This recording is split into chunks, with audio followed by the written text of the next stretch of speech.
right, so it's 2 o'clock. Hello, everyone. Welcome to the Dragon Age Veilguard fan panel. Sorry, just getting it. There we go, fighting with the mic. My name is Brittany Kerschner. I will be your moderator for this panel. The description is, after 10 years, Bioware finally gave us a sequel to Dragon Age Inquisition. How well did they do? What lingering questions do you still have?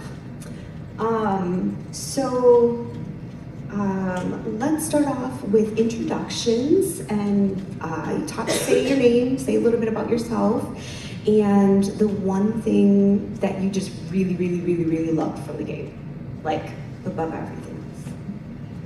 Oh, yeah, and I'm Bree. I'm your moderator. And the one thing I really liked, I think the visuals were just, there were points when I wanted to stop and like take the cinematographic pictures or whatever, because it was just gorgeous. It was so pretty, like Arlington Forest. Like I could live there. Yeah. Hi, I'm Janna, she, her pronouns, and I guess one thing I mean, like with any Dragon Age game, what draws me the most to it is the characters. It's such a character-driven game. It's not like Skyrim where like you don't really care about the characters, you know, they're just kind of set dressing. In Dragon Age, the characters really matter, and that's what really, you know, draws me to these games. Hi, my name's Tanya, also known as Secretaire. Pronouns are she, they. And for me, it was finally getting to see Weishaupt and getting to go to Winter and Antibes and all these places we've seen for 15 years. And I got to walk around in Minneapolis, so that made me real happy. My name is Caitlin, pronouns she, her. And honestly, one of the things I loved, I think, the most about this game was the combat system. When it comes to gaming, I'm not very good at combat, and this was like one of the first, and I'm like, I actually love the combat and want to keep fighting all of these darkspawn. It was just, I had so much fun with it. All right, excellent. So I should also say, as far as spoilers go, we aren't going to necessarily warn you of spoilers. We're going to assume that you've already played the game or are familiar with the outcomes and some of the major plot points along the way. So we're not going to say spoilers, because we do really want to talk about what happens in the game. So let's just start with character development and the companions. What did we really like about them or not like? Who did we romance? Who is our ride or die companions? Well, I'll go first if no one's going to talk. For me, my ride or die is Emmerich and Lucanus as my party. Also, what I love about the companions and the ambient banter is the fact that you can be in the middle of a conversation, combat happens, and then they just pick up. It's like, as I was saying. And also as a developer, I love that. I'm like, I need to steal this for whatever I work on next. So I played a lot of this game. The first time I romanced Tosh because the wall slam. I was like, I hadn't made a decision, but now we're here. And then I very intentionally went after Emmerich, and I'm in the middle of a playthrough where I rolled a Antiban Crow specifically to romance Lucanus, but I've not quite finished. Because I'm a big Dragon Age nerd, I have a modded version of Fenris as Rook, and I don't quite know who he's going to romance. He's kind of leaning toward Nev, except he's a Shadow Dragon that didn't save Midrathis, and he's trying to romance Nev. Yeah, and I have a bone to pick with Harding, but I'm sure we'll get there when we dive more into it. Well, I chose to romance Lucanus, but I also watched my husband do playthroughs where he romanced Nev and Balara, so I've seen those playthroughs. And I'm sorry, what was the question? Oh, who is your romance? Who is your ride or die companions? Which character development did you really like? Yeah, I really enjoyed Lucanus's storyline. Every time there's, you know, a moody abomination, I have to romance him. So, you know, you don't even want to know how many times I romanced Anders in Dragon Age 2. So many times. Yeah. So, you know, it was like I knew from the beginning that's where I was gonna go. I also romanced Lucanus.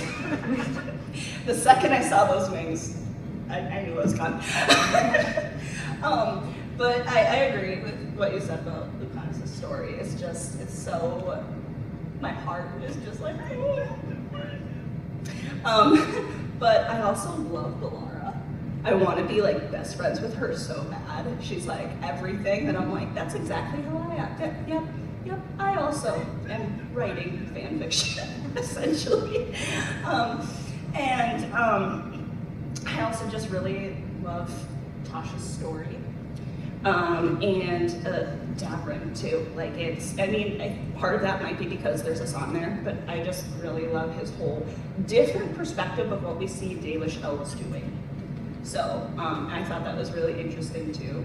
And I also just, I love when you're walking around the lighthouse and you just overhear conversations between some of the characters. It, like really adds more to who they are. Yeah, right.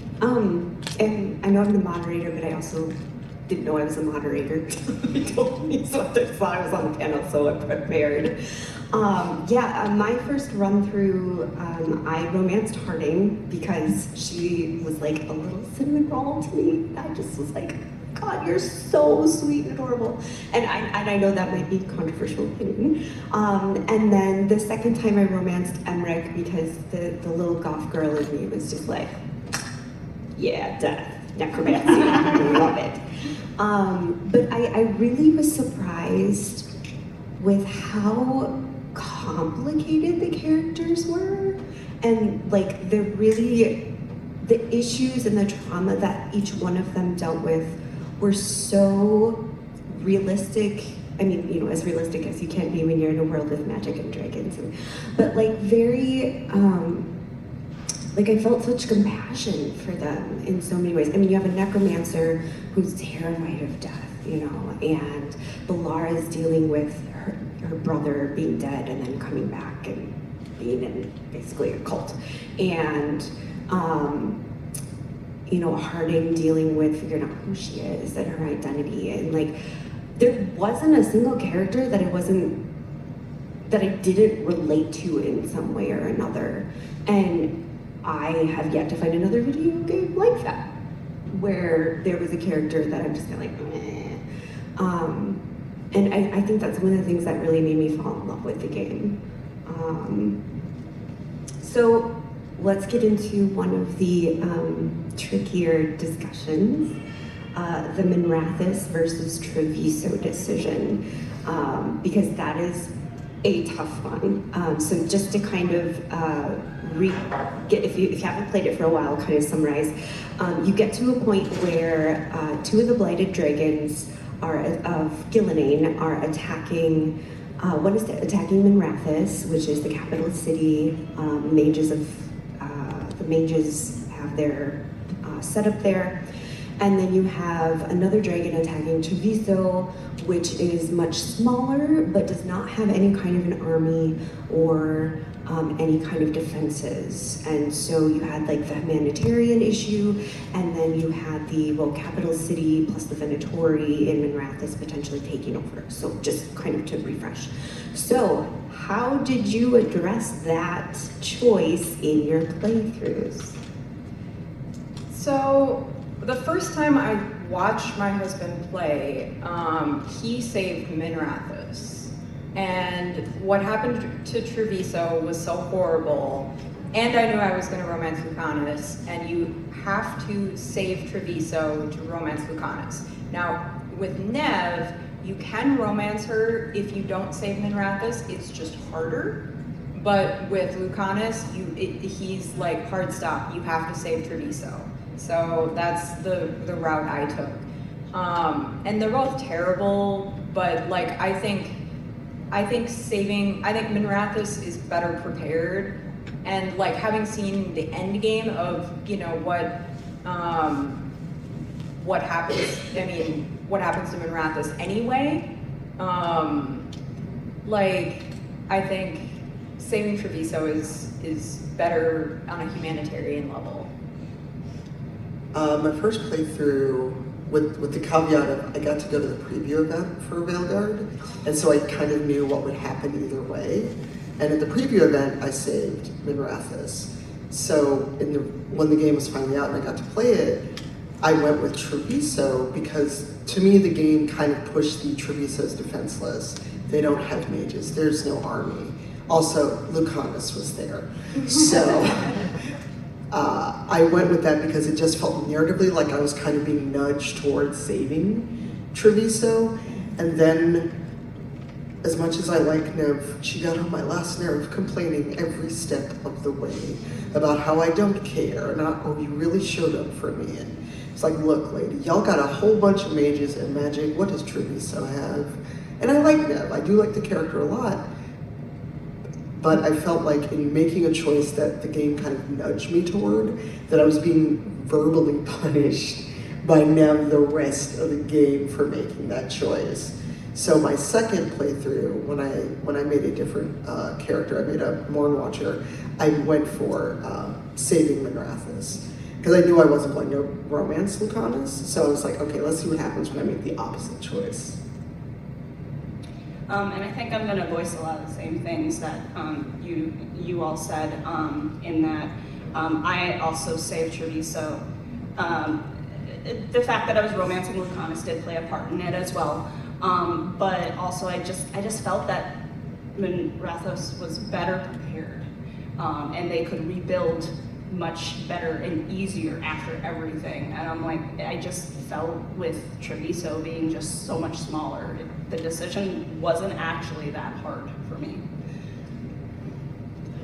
Yeah, so in my opinion, I did 2 playthroughs, like one right after the other, and so I made one decision. I did like a cold playthrough without reading anything whatsoever about the game, so I was just like going in completely no knowledge of anything.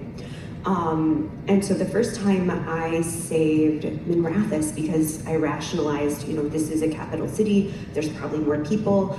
The Venatori are, well, we know what pains in the butts they are, and like if they get a hold of Minrathous, that's a problem.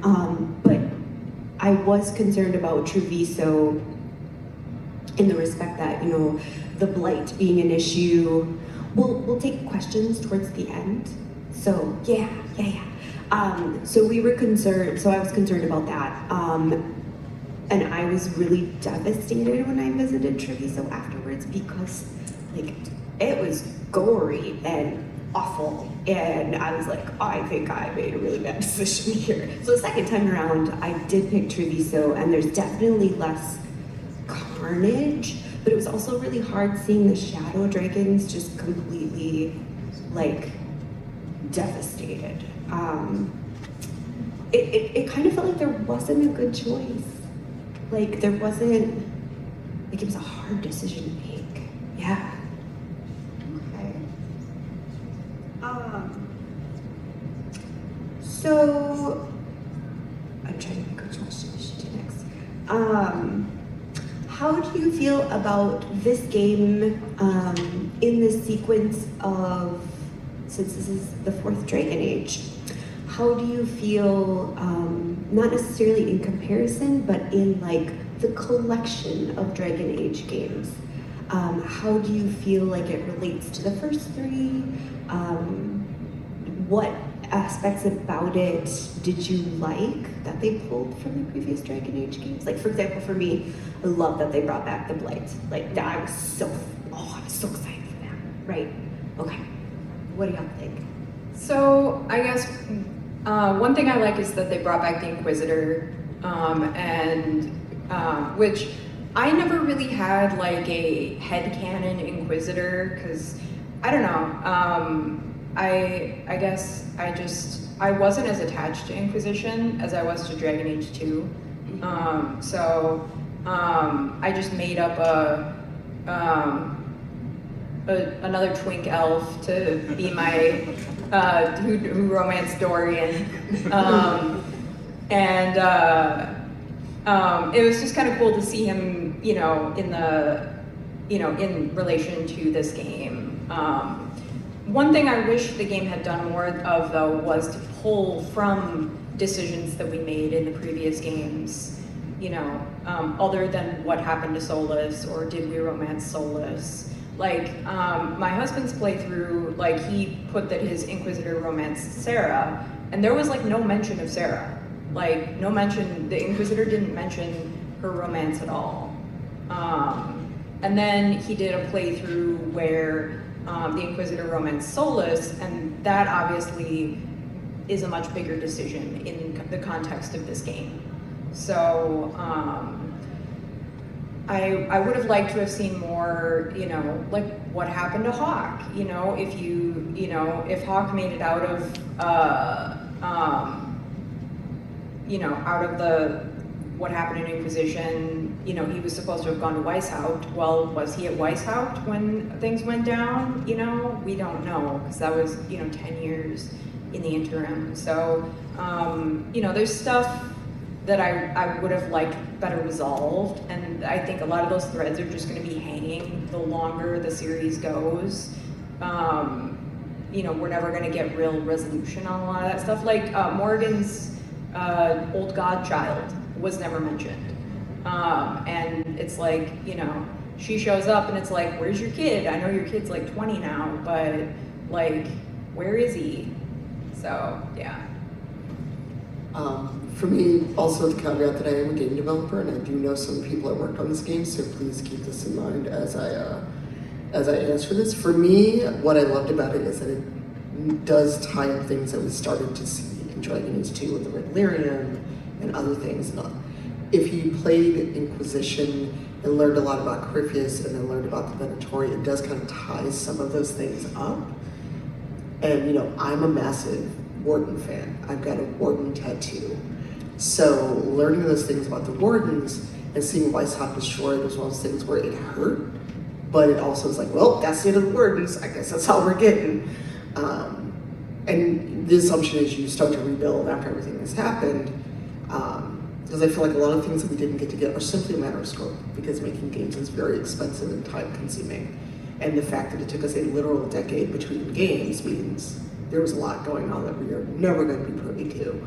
So while there are things I would have loved to see, like kind of resolutions, what happened to Hawk, what happened to Fenris, what happened to Anders, etc., scope is a thing. So we'll never get to know. But what I also really loved about it is getting to the characters we did see that got to come back. Getting to see Maveris, getting to see Dorian 10 years older. And what I really loved about it is I finally got to see a lot of the places that we had seen mentioned or heard about in all the previous games. So in some ways it did tie the ribbon, but in other ways there are things that we'll wonder about forever, because at this point, hopefully if we get another Dragon Age game, it will be what we want to see, but I don't have a lot of hope for our 5th game. And I think for me, I just really loved how it did the whole, everything you know about the lore is wrong. And granted, there are a couple things that were like, they didn't really fully explain that, but whatever. There were just so many things that I was like, wait, hold on, that's not, and that, I thought that was like really amazing. And I also just really loved how much more you learn about Mythal, and that kind of ties into the everything you know about the lore is wrong. On that side of that though, I am not the biggest fan of the fact that there are some very important lore things that are hidden behind, you need to do this right and then this right and this right in order to get this tiny little kernel that breaks all of the lore wide open. That bothered me a little bit. I didn't feel that should be that complicated to get to. And I do think that there were, and there's a whole thing about my understanding why they couldn't, but there were some pieces like Fenris being there. I'm like, I really feel like there was a lot of stuff that was pointing that he at least should have been mentioned, being that you're into winter. But there were a couple other things, but I did just really the whole lore bit to me was like the best part of the way that the game was written. And there were even a couple times, like in the end, when, because we said we're not really going to spoiler warn, so when you see Solus turn into the Dread Wolf, I sat back in my chair and I just clapped. I was like, oh my God, we see it. We see the Dread Wolf. It was just so exciting to me. So can I have a moment about the fact, since you brought up Fenris? Yeah. Saharan is right there on the map. But David Gator, he did a thread explaining why we probably didn't see Fenris, because Yeah. he was a very expensive custom I to saw that. do. Oh, I read it, I understood it, that didn't mean I liked it. Because That's how I felt. Well, there's also the fact that in Dragon Age 2, you could have given Fenris back to his slave master, or he could have died. So Yeah. they have to take into account that not everybody, was nice to Fenris. Oh, I know. Oh, But yeah. that Yeah. comes back to your point about all the things, like, we did not get to input decisions. Yeah. Down to the option. Oh, that's good stuff. All right. So we've talked about kind of the meat of the game. I also want to talk about, for example, the mechanics, the user interface. We talked a little bit about the combat, but I want to delve more into the look of the game, the style of the game, what console you prefer playing the game on, what did we like or not like about the user interaction and interface with the game itself. I played on PC because this is one of the few times I prefer PC for it. I played with a controller, but I did play it on PC. The only thing I didn't like about the user interface, well, it was two things. One, that we could only have 3 party members instead of 4, and that I love the effects when you do a combo, but after a while my eyes were just like, please, no more bright lights. Let me turn this down. It was just a lot visually sometimes, and my poor computer, it struggled a lot. But that would be the only thing for me. But otherwise, I love the UI elements. I love the fact that it was bright, it was easy to read. We also had great accessibility options as well. So I'm one of the few people who is a fan of Dragon Age that didn't actually like Dragon Age Origins combat that much. Like, it was too slow for me. So this I actually preferred. I definitely prefer the fast-paced combat. I agree that there definitely should be 4 party members instead of only 3. But I understand, like, the way they had the kind of wheel set up, there really wasn't room to have a 4th party member on there. But the UI was great. The map screen was very intuitive. Yeah, I thought it was good. I think that this had the probably one of the best interfaces, not just in a Dragon Age game, but in any game I've really played. I think the accessibility options were fantastic. I mentioned that I love the combat, but also to like further that, I very easily get intimidated and freaked out by combat. There's a lot of games I play with mods just so I don't have to do the combat that much because it makes me very, very anxious. So the fact that you were able to make easy mode actually really easy was a complete game changer for me. I didn't have to worry about like, am I actually gonna do this fight? It was more about how long is it gonna take me to win this fight, not am I gonna die during this fight? So I absolutely love that. And then the fact that there's also the no die mode essentially was really cool. And then just that there were so many like different options you could tailor the way your gameplay experience was. And then just on the subject of accessibility and inclusivity, the options for character customization was far better than I'd ever seen in any game ever. And I was so happy to see all of these different body options. There were top surgery scars. There were like people of color. Like it wasn't just tan, like in previous Dragon Age games where like it was just fantastic. So much of it was awesome. And for the first time, we had actually good hair.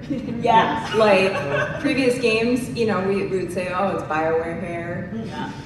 Although we still don't have good hats. I don't know what, Bioware cannot make a good mage hat. But still, the hair option's much better. Oh, so as the person of color on the panel, it was very gratifying to see multiple skin tones as well as the Vitiligo. Thank you. Mhm. I cannot pronounce that word. But also, I could have my hair. It was so exciting to finally have good natural hair or curls and not have it look like Brillo or steel wool. And granted, that, I mean, I know it's hard to do because getting natural hairstyles in a game and getting it to move naturally and look good is difficult. And the fact that they did it and we had the hair physics, I was just here like, I love this. I was so happy. Yeah, so let's kind of jump off of that. What did we think of the representation and inclusivity and diversity of characters and experiences? I know for me, when I first did the character design, I felt overwhelmed because I'm like, there's so many choices. And at the same time, I'm like, oh my gosh, I could make a character just like me, or I could make a character, you know, who represented, you know, something to me. Like there was just, I loved the inclusions of, like you said, the top surgery scars, or any kind of like major scars, or the vitiligo, or it, and just the fact that we did have a decent design of hair, especially for characters of color. I mean, I kind of felt like this was very breaking edge or cutting edge. Is that the right phrase? For gaming, because we haven't really seen. I haven't seen it. So what did we think of the inclusivity and representation in this particular game? Well, I mean, besides the character creator, which, you know, again, very expansive options, you know, you can really create yourself as you really are or as you want to be.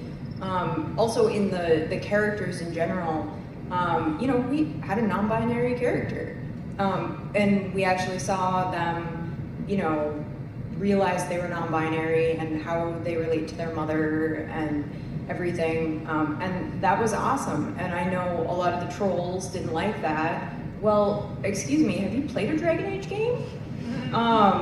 They've always been like this, you know, even from the beginning, you know, with Zevran being bi, and with in Dragon Age 2, Anders would flirt with you if you were a male hawk, and you know, people complained about it then, and you know, it's like people who complain about stuff like Tosh being non-binary, it's like you clearly aren't actually a fan of this series if you don't realize that that kind of stuff is going to be here.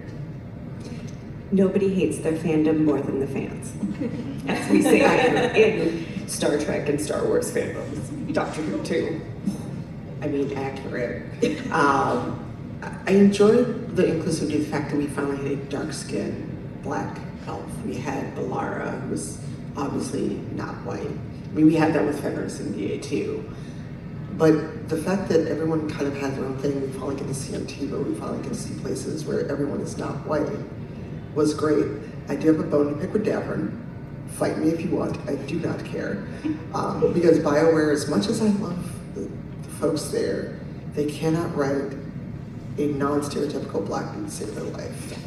Because Davern was very much a bro. The fact, and you know, I don't know how much we're going to get into specific romances, but I wrote during my Emmerich romance, he was very much like, let me basically teach you how to lay the pipe, old man. And I was like, excuse you, what? Where did you come from? He just was very, he was like very much a stereotypical of a bro-y jock dude, just dark skin. And it just, his character annoyed me to the point where I was like, I'm leaving you behind every chance I get, unless I have to. Until the end, and then I let him die, and then Hassan jumped in with him, and I was like, oh, well, shit. Yeah, that choice was easy for me because Asan. Well, I didn't know it would happen. I was spoiled. I knew it would happen, Oh. so I was like, I'm sorry, Harding, but I mean, like normally I would pick Davrin over Harding, but Asan. Oh no, once I saw that happened, I was like, well, Harding, it's been nice knowing you. Also, I have a bone to pick. I will talk briefly about my bone to pick with Harding. So also when you romance Emmerich, she goes on and on and on and on about the age difference. If you have the two of them in a party, or they're around the lighthouse, or you just come across them talking, she goes on about the age difference. And it deeply offended me, mostly because I am close to Emmerich's age. I am older. So I was like, please give me the person close to my age in this game. But Harding just would not let it go. But then, if you don't romance Tosh, Harding goes after Tosh, and she's not much, she's almost half Tosh, or twice Tosh's age. So I'm like, so pot meet kettle? But you're ragging on poor Emmerich. Let that man alone. He's scared he's gonna die any minute. Let him have some joy. I just have to say, with all of the points you have brought, and the fact that Tosh called Emmerich a skull Fucker. I'm starting to realize everyone hates Emmerich, and I'm not a fan. No, I don't hate Emmerich. No, I'm saying the companions. Oh. The companions don't like Emmerich. That makes me sad. I was like, No, the companions. I'm sorry, could you repeat the question? Well, we got a little off topic, but that's totally fine because it was my next question anyways. We were originally talking about accessibility, inclusivity, and representation. Okay. Yep. One thing that I really also enjoyed just seeing is just when you're just walking around and even talking to NPCs, and then the named NPCs, is just how they will just refer to, I think the one character is Flynn, is non-binary. So just, and it's not just, you have someone in your companion who is non-binary, but then you also just have just a bunch of these other people that are trans or non-binary. They use, it's not just, they use they, them. I think there might have been one that used, what's it called, a neopronoun? new pronoun? It's like Oh. they, them, something like that. One of those, one of the, not me, three, I guess, whatever. It's like really showing this is what the world is like. This is how people are. And so it's not just among your group. I just love that they really took the care to even put into the NPCs that, yeah, there are all of these people all over that are of various genders, and they go by various pronouns, and I just really love that. And I will say, like, the one of the kind of bad guys, the governor of Treviso, they use they, them pronouns, and nobody else misgenders them no matter how pissed they are at this person. So I thought that was very impressive. Mm-hmm. Yeah, I agree. And I think being able to romance any of the companions, no matter what race, no matter what gender you had chosen in the beginning, I really liked that because when I pick, it's probably personal, when I pick romances, I pick the character that I find most interesting or that has the most complicated backstory or just seems really well developed to me because I love a good story and the fact. So my first playthrough, again, like I said, I didn't read anything about it. And I was romancing Harding the first time through. And so when I chose, I don't know what I thought when I chose Davrin at the end. I'm like, oh, maybe if he dies, I'll get to keep us on. And like, that would be cool.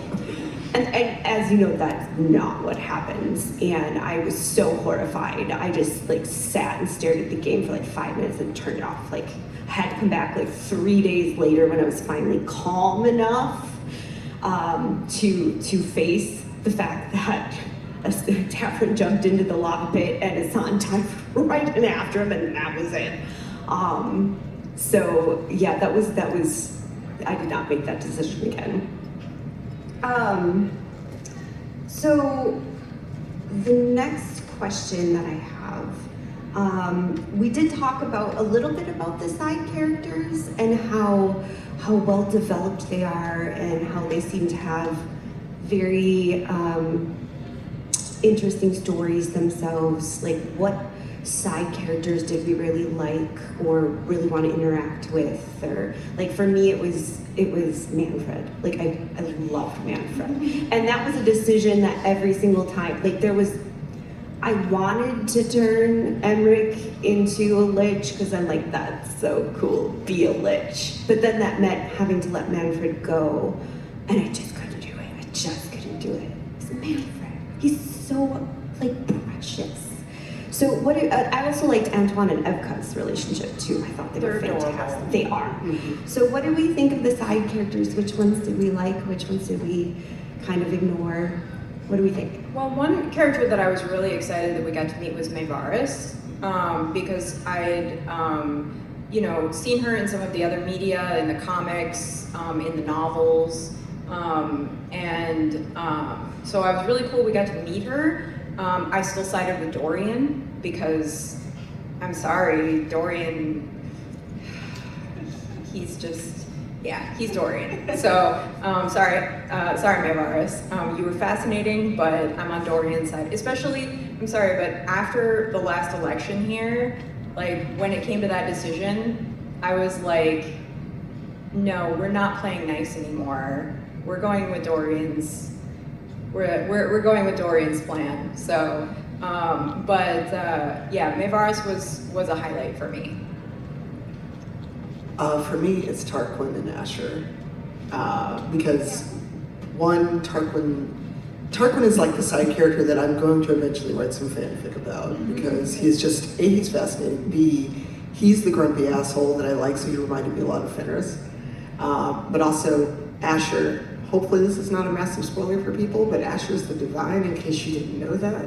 So the fact that he's basically being Thedasian's Batman, I love it. And a friend pointed out, because I missed it the first time, that the first time you go to Minrathus and Docktown, you see him perched above. Yes. Oh. So you have to really focus the first time that the camera kind of zooms in. You see him perched up there like Batman. So those two, but also I made the polycule with Taya, Viago, Lucanus, and my rook. That's what I made. Yes. Because look, the crow's got something going on. I don't care what Oh, it yeah. says. So that's what I did. But also, I didn't. So the other thing for me is I didn't read Adventure Nights before I played the game. I had no clue these characters were in that book. So now I need to go back and read the book and go, oh, that's what all that means. Because other people are like, Taya and Viago, I'm so happy to see them again. I'm like, again, where did they come from? Taya is definitely the one that I want to know a little more about. And I did read To Winter Nights before I played the game. And that was the story it's like 8 little talons, I think it is. It's like supposed to be kind of Agatha Christie-esque. My favorite was awesome. So when I was reading that, I'm like, this Taya is awesome. I want to know more about her. And then she was in the game, and I love her more. I need to know more about her. She's so amazing. Awesome. All right, so let's talk about the villains, Elganon and Gillenane, and arguably Solus. What did we think of them? It seems like Gillenane had more screen time to say than Elganon. Do we think Solus is is he the true villain? What do we think? What do we think about our villains? Were we happy with them? So Solus, I don't think is a villain, but I think he's an antagonist. So, he's definitely, and he's certainly not on our side. Like, he will backstab you at any moment. And he does. So I think Gillinane was definitely fleshed out more, especially with like the Solus memory little side missions, you know, going into her lab and everything. She's definitely creepier, but it was very satisfying to kick both of their asses. So yeah, they were very good villains. I agree that Solus was an antagonist, but damn, it felt good to punch you. If Solus has no haters, I have died. But Algernon and Gillinane, they're interesting because I felt like Algernon was very much a, not cookie cutter villain, but basically the wahaha, I know better than you. I'm going to save you all from yourselves kind of villain. And I feel like Gillinane, I'm gonna get them right. I feel like she was potentially more evil than Algernon because it just felt like she just wanted to destroy everything for the sake of destruction and chaos, while Algernon wanted to bring order, but under his heel. But the fact that we get to get rid of both of them was very satisfying. Also, Gillinane was voiced by Michelle Gomez, so if you know who that is from Doctor Who, she played Missy. Like, just, like, knowing that made me love Gillinane even more because she's just, like, the queen of monsters. Well, so is Michelle Gomez. So that was very exciting to me. Sorry. I also agree that Solus was more of an antagonist than a villain. I still hate him with a fiery passion. Yeah. I agree that he's an antagonist.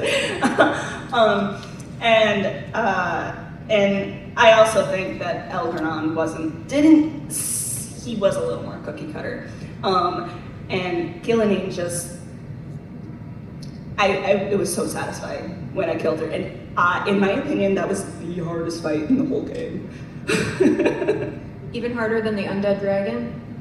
I think so, me personally, but I got maybe my it was ass just more kicked on that frustrating. undead dragon. The undead dragon was hard, but I just hated the 3 heads. So. Did you fight the undead dragon 10 levels too early? Probably. Oh, I did. I absolutely did. Because I did not know it was a level 50 dragon.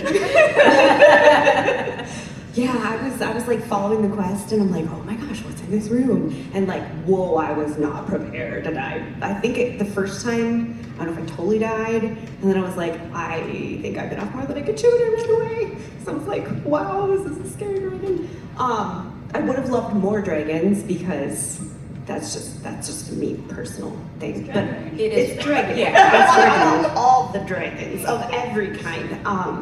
But I really appreciated that we had Tosh, who was a dragon hunter, and like I appreciated her compassion for the dragons as well. Like she had such a deep reverence and respect for the dragons, and when they were blighted or possessed, you know, she was like, this is wrong, you shouldn't do this, we need to kill them because it's not fair for the, you know, the kindness of the, or being kind enough to the dragons. And I really appreciated that fresh take. They weren't just like monsters that had to be defeated suddenly. They were creatures that had responses and had emotions and had things that they did. And I felt like we hadn't seen that in the previous 3 games because the dragons were, and like even in Skyrim is what I go to as well because they have a lot of dragons too. It's always just fight the dragon, right? It's not thinking from the dragon's point of view. And I just really love that a lot. Well, Tosh also was knowledgeable about the different types of dragons, and that's something we haven't really gotten into prior to this. Mm-hmm. Yeah, definitely. So we've got about 5 minutes before I'll open it up for questions. So I would like to ask, if we were to see another potential next game, because I like never say never, right? What would we like to see in the next Dragon Age game? Like, you know, just pie in the sky, you know, in your heart of hearts, what would you like? Well, I'm really curious about these people across the sea. Mm-hmm. And you know what else is out there in this world, because we've explored all of the continent in which Thetis takes place, or is. But you know, what is beyond the sea? Where did the Kunari come from?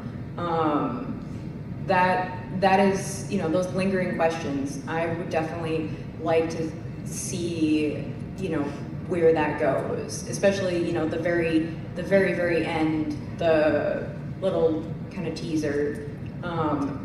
You know, like, who are these mysterious people? So for clarification, there's like a super secret ending that you had to, I don't remember the choices that led up to it. It's the mysterious circles. You need to find all the mysterious circles. The mysterious circles and like activate them or something. Yes, yeah. Yep, and then you get the super secret ending at the end. And what you saw was some sort of someone talking about how all these decisions throughout all the Dragon Age games have been decided by someone or some group of people who kind of made everything happen the way it was supposed to. So that's what that is in reference to. I too want to see more about the Executors. Thank you. Yeah, the Executors. So I only know this because I'm running a home Dragon Age game and they're part of my plot. I want to see more about the Executors. I would really love to know more about Kunari culture, especially the difference between Vishath, Tal Vishath, Kunari. I mean, which we know to a degree, but I really would love to dig into it. And because I'm greedy, I just want to know what happened to Fenris. I think we are, I think the type of Kunari that Tosh is called in, is it a Dari? Yeah. Yes. The fire, the Kunari dragon word for it. breath, fire Yeah. breathing? Okay. Yeah, I really think that there's a lot in the lore that is, especially if you go in and read the codex and the notes, that there's a lot more pointing to, this is actually a bigger thing than you realize. And I really, really hope we get to explore the Adari more and find out more about them. Awesome. Excellent. So let's open it up for the audience for questions. Yep, you should have little cards. If you have a question, hold it up. It makes it easier to like call on you. So the pink star. So you all talked about wishing that you could bring forward more of the choices from the other games. I think we all felt that way because Inquisition allowed you to bring a rich variety. We didn't have that here. Was there some specific decision you had made in any of the previous Dragon Age games that you wish had been both available to choose and relevant to this one? For me, definitely Hawk. I want to know what happened to Hawk.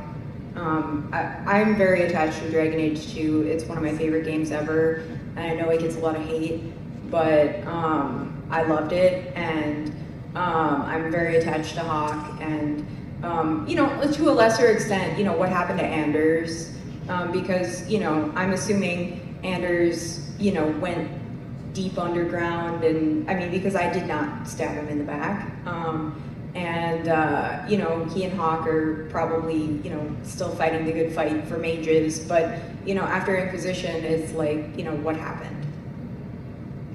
For me, also what happened to Hawk, and kind of what happened to the Inquisitor in those 10 years between the two games. Because clearly they've healed, they're still fighting, they're still doing what they need to do. But also, I feel like if I had said I romance Dorian, and Dorian is right there, why am I not acknowledging my partner? He's just there. So it was weird to me that I had an Inquisitor that I said romance Dorian, and they're just, like, they are being nice to each other, but it's like, cool, we have one semi-romantic line right before the final fight.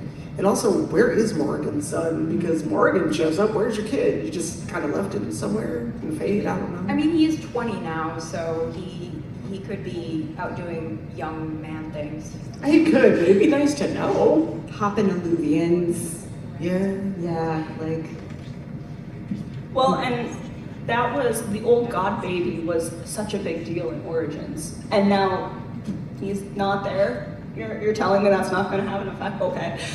So that's one thing I wish there would have been. But also, if your Inquisitor drank from the Well of Sorrows, that's okay. We're not going to talk about that again, okay? Yeah, that was kind of a big turning point. Excellent. Other questions? Is that yellow? Yeah. Orange? Okay. All right, so we can all probably agree that the combat in this game is absolutely fantastic and honestly make your character feel like a badass most of the time. Do you guys have like a particular, I mean, I know you guys are talking about your characters, I don't know what classes you guys pick. Do you guys have a particular class or ability or like a fight in the game where you felt like absolutely badass? Playing a warrior, because I played a warrior Morn Watcher my second time through, and getting to mule kick everyone off ledges made me so happy. Yes. Especially if you got 2 in 1. When you went into Weishaupt and had that fight, or the cauldron, getting to knock Herlocks off of the ledge was great. Well, and can we just appreciate the fight at Weishaupt for a second? Like, just how it felt like such a struggle and a slog. Even if you were in story mode, like, and you can see the other wardens around you, like, fighting and dying, and you've got Gillinane in the clouds, like, looming over you, and the dragon appearing occasionally, and it's just, and it's an archdemon too, so, like, you know how important that is. That whole sequence to me was like, this is Dragon Age, and I really loved it. So I also played as a warrior, sword and shield, and I also loved kicking people off of ledges. You know, anytime someone would go over, I'm like, yep, you're dead. You're dead. I'd say the mage combat was less satisfying as previous Dragon Age games. I mean, it was kind of cool. You could do the dagger and orb thing. So that was something different. You didn't have to do a staff. But I miss raining fire down from the sky on my enemies. So I typically play rogue, and I was a crow, and I did enjoy kicking people off ledges. That was a lot of fun. And I don't really remember the name of a lot of the moves. I'm just like, hey, look, that symbol. I know what that is. Let's do that. And a lot of it is like, I don't really strategize when I fight. I kind of just hit buttons, and if something isn't working, I use something else. So, but just finally, not defeating, but like that first fight with Gillinane and the 3 heads, that was very satisfying when I finally finished that, because it was so frustrating. Yeah, definitely. Other questions? The blue circle? Yeah, well, first thing I just want to say is, I did have my roommate at the time when I was playing, I walked... Can you speak up, please? My roommate at the time when I was playing did walk into the room while I was playing and look at Gillinane and say, yeah, I'd tap that.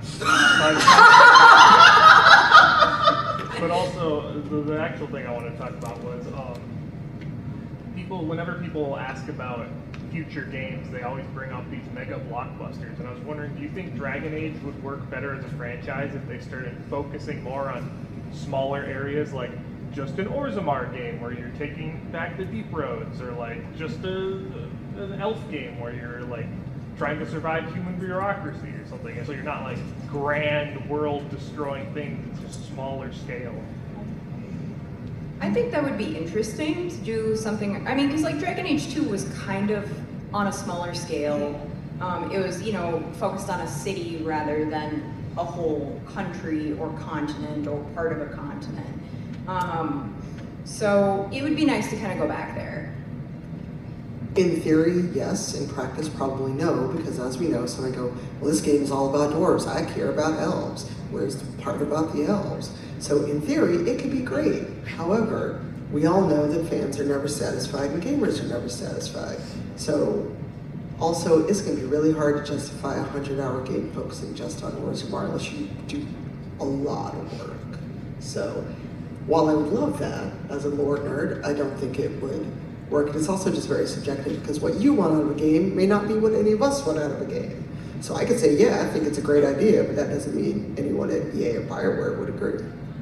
Just speaking of Orzammar, one thing that I wish the game had explored a little more was the Kalsharok dwarves. I wanted to know more about them. They were fascinating. We only saw like not even actually Kalsharok, just like a little area adjacent. And I'm like, I want to know more about how these dwarves survived, you know, and how they're, you know, now reconnecting with the outside world. I think that it's really hard to say, just because I think that the very few sort of TV stuff we have had has not been met with very good reception. Maybe possibly a short series of like an anthology of like, here, this 45-minute episode is Orzammar, here this is, you know, maybe something about the Legion of the Dead even. Maybe that could go well, but I guess I kind of agree with Tanya. Not in practice. All right, so we have time for probably one more question, maybe two. The hash, the £sign yellow, yeah. How did you guys feel about the way they wrote Varric for this game and how that went? We haven't touched on Yeah, Varric no. yet. So That's like the biggest thing. when the promotional material for the game first started coming out, I was like, oh no, Varric's gonna die. I knew it, and especially when we saw that first preview of the beginning of the game, and then it stops right before he gets stabbed, and I'm like, you know, I didn't know he got stabbed, but I'm like, oh no, Varric's gonna die. And then in the game he doesn't. You know, he survives. And I was like kind of surprised and like pleasantly surprised, like, wow, they really faked me out there. Not. So Varric, I'm gonna miss him. He was one of my favorite characters, but it definitely added, you know, a twist of drama and like consequences to the story that, you know, I think the game needed. I love how it was written, and it was very hard streaming this game because I knew he didn't actually die, at least at first. And then when I got to that part where you go through the fade and you find out he's been dead this whole time, I was like, you motherfucker. I might have texted people and yelled about it because I was like, excuse me, what? But I think he got a good send-off. I think it was a great send-off for a long-running character, and I legit cried over Varric. The last like 2 hours of the game was full of a lot of what? Yeah. So, and that was one of them. I was not as attached to Varric as I know a lot of other people were. I was still upset about it, but I think it was his time. They've been wanting to kill him since Dragon Age 2, honestly. So the fact that they were able to like, I think it was really showing how much the fans really love him, so we want to keep him around. So, and he's older now, so I think it was a great send-off, and it was time. Okay, but Silver Fox Varric, though. I mean, Thank you. Yeah, I did like a total cold playthrough in the beginning, and I was like, oh wow, Varric somehow survived. This is great, I love Varric. And then I had a similar reaction like you, Tanya. I was like, son of a this is total bullshit. And so I was pretty pissed at Soulless at the end. And I was like, I'm even more livid with you because not only did you kill Varric, but you made me think he was still alive this whole time. And now I'm like, this is personal now. So yeah, thank you for bringing that question up. It was on my list to talk about Varric. So it looks like we're about almost done. Where will we see you panelists later today, later tomorrow? What do you have going on? Enjoying the rest of the con. I don't have any other panels, so you won't see me anywhere else except around. At 7 p.m., join me for a panel about parasocial relationships. And if you know someone who needs that panel, please send them. It'll be myself, other guest of honor, Chris Kluwe, friend Taro Hunter, who is helping us with the panel, and a couple other folks talking about parasocial relationships, what to do about them, and how to recognize them. And tomorrow I'm on another panel about basically kind of talking about how we got where we are. Tanya Brody is moderating that one, so you'll have 2 Tanyas, so that's going to be really confusing. I don't have any more panels. This is actually the first panel I've ever done. It's very exciting. And you'll just see me walking around the con, so yeah, I'll be here. Beautiful. Big round of applause for a panel.